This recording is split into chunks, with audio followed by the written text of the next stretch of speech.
Okay, so picture this, a company, not a government, a company that could wage war, mint its own money, even govern entire colonies. We're going to dive into the story of the Dutch East India Company, or the VOC. And trust me, this isn't just some dusty history lesson. This is about a corporation that literally changed the world. So just how big are we talking? At its absolute peak, the VOC would be valued today at, get this, $8.2 trillion. Trillion, with a T.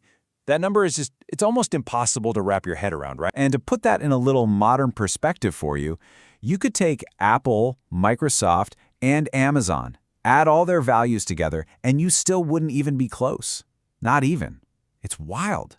So the big question is, how on earth did a company from the 1600s become the most valuable corporation in history? All right, Section 1, Birth of a Titan. The VOC didn't just pop up out of nowhere. It was born out of chaos, really, and it was created to solve a huge problem for the Dutch. So, let's set the scene. It's the late 1500s, and in Europe, spices are everything. They're like the oil or the microchips of their day. For a long time, Portugal had a lock on the whole trade, but their grip started to slip, and this created a massive opportunity. So what happened? A ton of small, private Dutch companies jumped into the game. But here's the problem.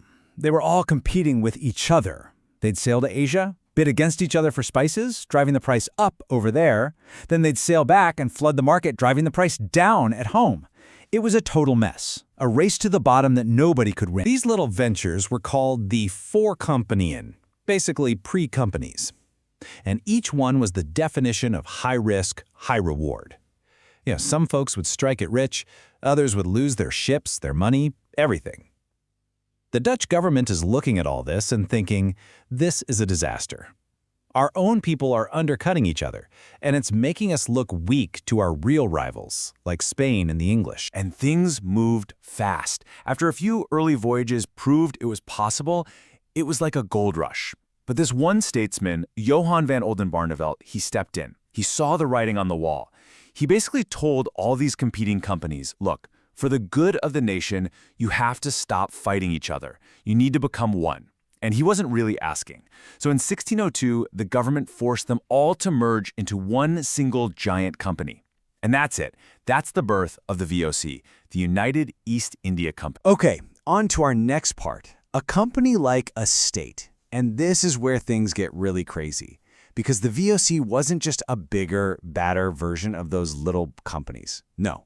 The Dutch government gave it a charter, a set of rules that turned it into something else entirely, something the world had never seen. I mean, just look at this list. It is absolutely wild. The government gave this company the power to wage war. It had its own private army and navy.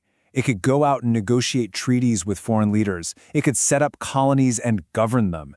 It could literally mint its own money and even imprison and execute people. And as if that wasn't enough, it got a 21-year monopoly on all Dutch trade in Asia. This wasn't a company anymore. It was basically a private empire with a stock ticker. So where did the money come from?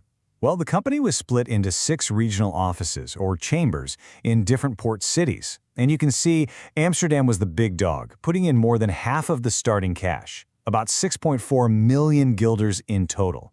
But to make sure Amsterdam didn't just run the whole show, they set up a board of 17 directors, called the Heren 17, to give the smaller chambers a say in things. But this might be the most groundbreaking part of the whole story. The VOC was the world's very first publicly traded company. It sold shares on the brand new Amsterdam Stock Exchange. Think about that. For the very first time, an average person, not just a super rich merchant, could buy a piece of a huge global enterprise. It was a total game changer. It spread out the enormous risk of these voyages, and honestly, it laid the groundwork for the modern capitalism we live in today. Now, to really get how the VOC operated, you need to get inside the head of this one guy, Jan Pieterszoon Cohen. He was one of the company's most important and, frankly, most brutal leaders. And his philosophy was simple and chilling. We cannot carry on trade without war, nor war without trade. For him, business and violence weren't separate things. They were completely intertwined. And he was ready to do literally anything to make a profit. Section 3, Building a Global Empire. So, The VOC had all this power. Now let's see how they used it. It was a mix of pure genius and pure brutality. And that quote from Kuhn? He wasn't kidding. In 1621, the company wanted a total monopoly on nutmeg, a super valuable spice. So, Kuhn sailed to the Banda Islands, the only place it grew. What did he do? His forces killed, starved, or enslaved nearly every single person living there. We're talking about an estimated 14,000 people, just wiped out. It's a truly horrifying example of what this company was willing to do for profit. They got their monopoly, but the human cost was just unimaginable. But it wasn't all just brute force. Kuhn was also an economic mastermind. See, the big problem for Europeans back then was that people in Asia didn't really want European stuff, so traders had to pay for everything with silver. Kuhn flipped the script. He created a trade network that paid for itself, all inside Asia.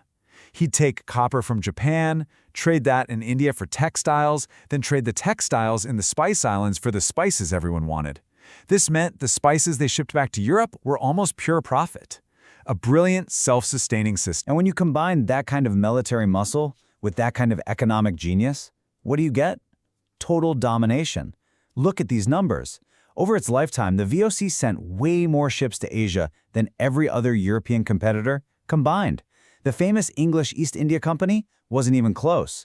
For a solid century, the VOC was just in a league of its own, untouchable. All right, Section 4, the inevitable decline, because what goes up must come down. And by the 1700s, this corporate giant started to show some serious cracks. It was just too big, and the world was changing around it. It was death by 1,000 cuts, really. For one thing, maintaining that private army and all those forts got super expensive. On the inside, corruption was out of control. On the outside, you had rivals like the British East India Company getting bigger and smarter. And then there's maybe the biggest problem of all. People's tastes changed. Spices were still valuable, but suddenly tea and coffee were the hot new things. The VOC's whole business model started to look a little outdated. And when we say corruption, we mean corruption. Check this out. There was this one Governor General, Joan Van Horn. His official salary was a respectable 14,000 guilders a year. When he came home, his personal fortune was an estimated 10 million guilders. Yeah, everybody knew what was going on. Employees were running their own private businesses on the side, using company ships and resources, bleeding the company dry. There was even a dark joke going around that VOC really stood for Vergone under corruption, which means perished by corruption. The final nail in the coffin was a war with the British that just wrecked them. The company was bankrupt. So on December 31st, 1799, the very last day of the century, the Dutch government pulled the plug. It took over all the company's debts and all its territories. After almost 200 years, it was over. So, let's talk about the aftermath. Section 5, a complicated legacy. Because the end of the VOC was more than just a bankruptcy. It was the end of an era. And what it left behind is, well, it's complicated. It was both a pioneer and a predator. You really have to look at the two faces of the coin here. On one side, you have this incredible pioneer. It gave us the world's first multinational corporation, the first stock market, financial tools we literally still use every single day. But you flip that coin over, and you see a predator. A force that drove violent colonialism, that committed mass murder for a monopoly, and that participated in the slave trade, all while crushing local economies for its own gain. So the story of the VOC isn't just history. It's a huge cautionary tale. It shows us the unbelievable power a corporation can have for both creation and destruction. And it forces us to ask some really tough questions about where a company's power should end and where ethical responsibility begins. And that's a conversation that's maybe more relevant now than it ever has been. Which brings us to the final, really tricky question that the VOC leaves us with. How do we judge something like this? An entity that builds the future, but does it by destroying lives in the process? The VOC was a paradox, a creative force and a destructive one, all at once. And it really makes you think, what is the true price of progress?